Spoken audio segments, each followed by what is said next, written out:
Hi friends, welcome to my channel. మీకు విషయం చెప్తాను.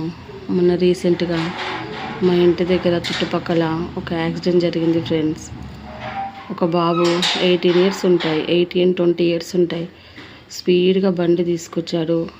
అది హ్యాండిల్ వదిలేశారు ఫ్రెండ్. ఒక బాబు ర్యాష్గా డ్రైవ్ చేసి స్పీడ్గా వచ్చి తనే ఆ స్పీడ్లో తనకేమైందో తెలియదు ఫ్రెండ్స్. చేతులు వదిలేశారంట, కింద పడిపోయాడు. బాబు కింద పడిపోయాడు ఫ్రెండ్స్. కాలి వేలికి దెబ్బ తగిలింది ఫ్రెండ్స్. అది కట్టి కూడా అయిపోయింది ఫ్రెండ్స్. వేరే వాళ్ళు వచ్చేసి ఆ కాలు కవర్లో వేసి జాగ్రత్తగా అంబులెన్స్లో పంపించేశారు ఫ్రెండ్స్. ఇది నిజంగా జరిగింది 2 days బ్యాక్. చాలా జాగ్రత్తగా ఉండండి ఫ్రెండ్స్. ర్యాష్ డ్రైవ్ వద్దు ఫ్రెండ్స్. అందరూ మాట్లాడుకుంటుంటే నేను విని చెప్తున్నాను ఫ్రెండ్స్. నేనైతే చూడలేదు. ఆ వేలు తెగలడం చాలా బాధగా ఉంది ఫ్రెండ్స్. జాగ్రత్త ఫ్రెండ్స్. Bye friends.